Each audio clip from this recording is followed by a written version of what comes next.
Hello guys, जय श्री कृष्ण। आप सभी लोग कैसे हैं? मैं सुबह उठ के मैं नहा के बाल में कंघी करके मैं रेडी हो गई हूँ और मुझे ये फीलिंग आने लगा है कि मैं लेडी बन चुकी हूँ, मतलब वुमेन बन चुकी हूँ, क्योंकि मेरा फेस बहुत अलग हो गया है। मतलब मैं पहले जब लड़की थी 3 साल पहले, जब मेरी शादी नहीं हुई थी, तो फिर मैं अलग, फेस छोटा दिखता था थोड़ा, अभी थोड़ा बड़ा दिखता। तो मुझे लगता है कि अब मैं वुमेन बन चुकी हूँ और अब तो मैं मम्मी भी बन चुकी हूँ और वाइफ़ भी हूँ, बहू भी हूँ, और ना जाने कितने रिश्ते जुड़ जाते हैं शादी के बाद। ठीक है। और शादी के बाद तो पूरी लाइफ कंप्लीटली चेंज हो जाती है। ठीक है। पहले, शादी के पहले हम लोग बस अपने बारे में सोचते हैं, हम लोग सोचते हैं कि मैं इंडिविजुअल पर्सन हूँ, लेकिन शादी के बाद कभी हम लोग खुद के बारे में नहीं सोचते हैं। कभी ये नहीं आता है कि अपने बारे में कुछ सोचते ही नहीं, अपने बारे में कुछ करते ही नहीं, बस सोचते कि फैमिली के बारे में, खाना बनाना है, बच्चा का ध्यान रखना है, यही इसी में ज़िंदगी ख़त्म हो जाती है। तो क्या बताऊँ मैं, अब मेरे अंदर वो फीलिंग्स आ गई है और मेरा फेस तो एकदम भी चेंज हो गया है। ये मैं रियलाइज़ कर रही हूँ, खुद को मिरर में देख के समझ पा रही हूँ कि मेरा फेस कम्प्लीटली चेंज हो चुका है। पहले छोटा सा फेस था, फेस बड़ा हो गया है। मैं मम्मी बन चुकी हूँ, वुमेन बन चुकी हूँ। तो अभी देखिए, मैं भिंडी काट रही हूँ और बेबी आके मुझे परेशान कर रही है। जब भी मैं खाना बनाती हूँ तो ये मेरे सामने खड़ी हो जाती है। मुझे खाना बनाने में बहुत दिक्कत होता है। देखिए, मैं भिंडी भी नहीं काट पाती। मैं अगर टेबल में बैठ के काटूँ तो ये चाकू ले लेती, तो मुझे डर लगता है, इसलिए मैं थोड़ा यहीं पे कटिंग कर रही हूँ किचन के अंदर। यहाँ पे फ़ैन भी नहीं है और गर्मी भी लगती है।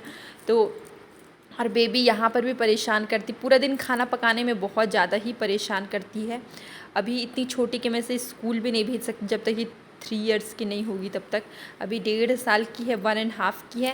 तो देखिए, मैं मेरे पैरों को पकड़ के खड़ी हो जाती है और मुझे बहुत ही परेशानी होता है खाना पकाने में। देखिए, ये मुझे बोलती कि मुझे गोदी लो, और मैं खाना पकाते हुए कैसे गोदी लूँ। और मैं अकेली वुमेन हूँ अपने घर पे, और कोई मेरे घर में वुमेन नहीं है, कोई मतलब रहता भी नहीं है। मेरे हस्बैंड और फादर इन लॉ दोनों चले जाते हैं दुकान, तो मैं अकेले ही रहती हूँ घर पे। तो बेबी को कोई रखने के लिए नहीं है, तो मैं अकेले खाना, उसके साथ साथ मैं खाना भी पकाती हूँ। ठीक है। और उसका भी ध्यान रखती हूँ, दोनों मैं अकेले ही करती हूँ। तो मैं अकेले ही बेबी का ध्यान रखती हूँ और खाना भी पकाती हूँ। बेबी देखिए बोल रही मुझे क्लिप लगा दो, तो मैं हाथ पोंछ के, मैं भिंडी कटिंग कर रही थी, हाथ पोंछ के क्लिप लगा दी। और देखिए, क्लिप लगा के बेबी अब बन गई है मॉडल। बेबी अब बन चुकी है मॉडल। देखिए बेबी का एटीट्यूड देखिए, इसका नाम राजलक्ष्मी, इसका एटीट्यूड देखिए। अब इसको लग रहा है कि अब तो मैं मॉडल बन चुकी हूँ, और देखिए इसका एटीट्यूड। और मैं भिंडी काट रही थी, भिंडी का भुजिया बनाने के लिए, और ये देखिए भिंडी का भुजिया, और इसमें मैंने 2-3 पटल भी मिला दिए। अब क्या करें, पटल 2-3 ही बचा हुआ था और ख़राब होने वाला था। तो ये देखिए, सत्तू और आटा मैंने रखा, रेडी करके रखा है, क्योंकि मैं सत्तू का पराठा बनाने वाली हूँ, भिंडी का भुजिया, और साथ में टमाटर की चटनी भी बनेगी, क्योंकि सत्तू का पराठा के बहुत सूखा लगता है अगर कोई चटनी ना हो खाने में।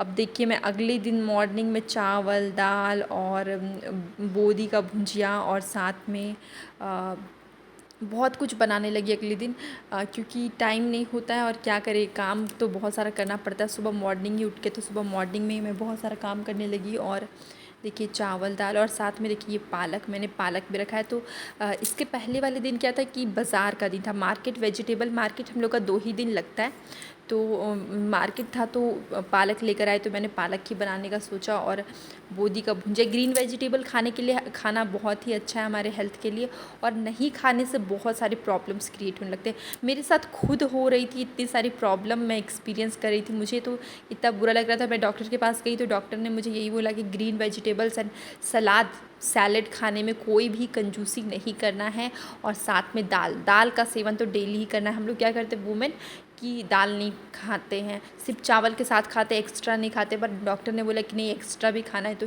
इसलिए मैं दाल ज़्यादा बनाती हूँ, और सब्जी सलाद भी मैं थोड़ा ज़्यादा ही बनाती हूँ।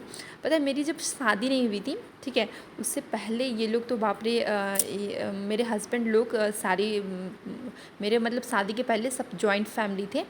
मेरे शादी के पहले ये लोग दूसरे घर में रहते थे, और अभी दूसरे घर में रहते। तो उस समय लोग बहुत सारी सब्जियां बनाते थे, और अभी मैं, जब मेरी शादी हुई तो मुझे खाना पकाना नहीं आता था। तो मैंने शादी के बाद ही मिस्टेक कर कर के, गलती कर कर के, हाथ जल के, हाथ कभी कभी चाकू से कट जाती थी, मतलब बहुत ज़्यादा ही गलती करके मैंने खाना बनाना सीखा है। लेकिन मैंने मेरी एक हैबिट है कि मैंने कभी भी अपनी मम्मी को फ़ोन करके नहीं बताया कि कोई भी सिचुएशन कि मेरे साथ ये हो रहा है, मैं नहीं कर पा रही हूँ, मुझे कोई प्रॉब्लम हो रहा है। कभी भी मैंने कोई हेल्प नहीं ली, कभी मैंने कुछ भी नहीं पूछा। मैंने खुद ही से गलत सलत डांट सुन के कैसे भी, लेकिन मैंने खुद ही से सीखा सब कुछ। नहीं तो मुझे कुछ भी नहीं आता था, कुछ भी नहीं। खाना पकाना शादी के पहले मैंने कभी नहीं पकाया। मम्मी बोलती भी थी कि खाना पकाना सीख लो, शादी के बाद काम आएगा। शादी फिक्स हो जाने के कुछ टाइम पहले, मतलब फिक्स होने मतलब मेरा शादी फिक्स हो गया था, पर फिक्स होने के करीब 4 महीने बाद मेरी शादी हुई है, क्योंकि कोई शुभ मुहूर्त नहीं था। तो उसके बीच मेरी मम्मी बोलती थी कि खाना पकाना सीख लो, लेकिन मैंने कभी उस दौरान भी कभी खाना पका कभी भी एक बार भी कुछ भी नहीं बनाया, और ना ही मैं किचन में जाके मैंने कुछ देखा कि कैसे कैसे बनता है। और जब मैं शादी करके आई तो मुझे बोला गया कि आज का खाना तुम्हें बनाना है सबसे फर्स्ट डे। तो फिर मैंने जैसे तैसे पता नहीं कैसे कैसे मैंने रोटी सब्जी चावल दाल मैंने कैसे बनाया, गलत सलत तरीके से मुझे नहीं पता, पर ठीक ठीक बन गया था खाने जैसा ही। ठीक है, और मैंने बनाया, बहुत ही मुझे डर लग रहा था, मैंने बनाया और मैंने सबको खिलाया। और फर्स्ट डे क्या होता है ना, शादी होने के बाद फिर हम लोगों को कुछ मीठा बनाना होता है। ठीक है, फर्स्ट डे तो मैंने मीठे में ना खीर बनाया था, मुझे याद है। और मैंने खीर में बहुत ज़्यादा ही चीनी डाल दिया था, बहुत ज़्यादा ही मीठी खीर बन गई थी मेरी। और मैंने पहले कभी भी खीर नहीं बनाया, मैंने फ़र्स्ट टाइम खीर बनाया था, एक्सपेरिमेंट कर करके मैंने कैसे बनाया हमको नहीं पता, पर बनी बहुत टेस्टी थी। एकदम पूरा मिठाई जैसा लग रहा था, लेकिन क्या था कि बहुत ज़्यादा ही मीठा था, क्योंकि मुझे पता ही नहीं था कि कितना चीनी डालते हैं। तो इस तरीके से मेरा फर्स्ट डे खाना मैंने बनाया था, कद्दू का सब्जी, पराठा, चावल दाल।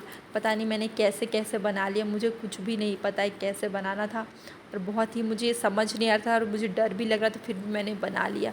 इसलिए मुझे इस चीज़ से एक सीख मिली कि शादी के पहले थोड़ा बहुत खाना पकाना और ये सब भी सीख लेना चाहिए, नहीं तो फर्स्ट डे बहुत प्रॉब्लम होता है। और यहाँ पर कोई बताने के लिए भी नहीं था।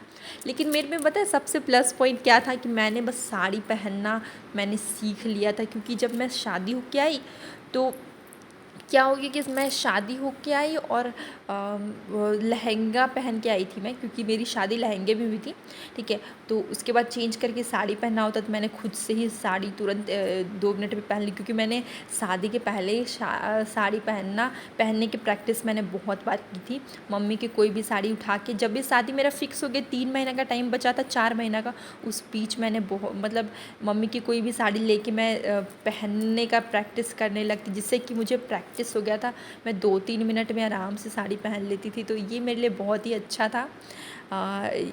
उसके लिए मुझे किसी को कहना नहीं पड़ा, नहीं तो फिर लोग यहाँ पे कोई है ही नहीं जिससे मैं हेल्प ले सकूँ, मेरी कोई ऐसी कोई हेल्प करने के लिए। तो इसलिए सब कुछ सीख लेना ही अच्छा होता है। पता नहीं कोई होगा हेल्प करने के लिए कि ससुराल में, कि नहीं होगा, खुद से करना पड़ेगा।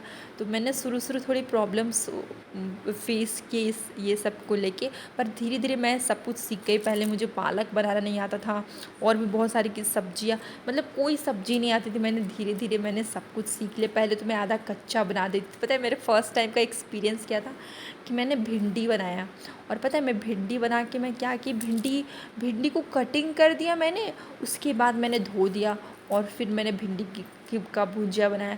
मतलब सारा भुजिया ख़राब हो गया। मतलब कि भिंडी को तो कटिंग करने से पहले धोते, पर मैंने कटिंग करने के बाद धोया, जिस कारण सारी भिंडी बर्बाद हो गई। और मैंने सबको सर्व किया, और खाने में मुझे टेस्ट अच्छा नहीं लग रहा था, मुझे समझ नहीं आ रहा था कि मैंने क्या मिस्टेक किया है। तब मेरे हस्बैंड ने बताया कि भिंडी को पहले ही धो लेते और बाद में कटिंग करते, तब मुझे आया। मतलब इस तरीके से मैंने मतलब गलती कर के मैंने सीखा है।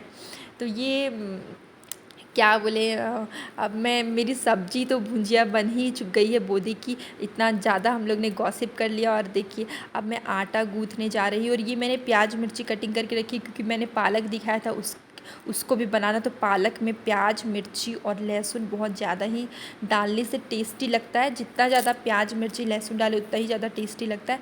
तो अब ये आटा गूँथने के बाद फिर मैं पालक बनाऊँगी। कढ़ाई अभी मैं एक ही कढ़ाई बाहर रखी हूँ, ज़्यादा रखने से भरा भरा दिखता है किचन, तो थोड़ा कम रखी हूँ। और एक मेरा किचन बहुत छोटा है, तो अभी ये बन जाएगी बोदी का भुंजिया, तो इसको निकाल के मैं फिर इसी कढ़ाई को धो के मैं इससे मैं पालक बना लूँगी।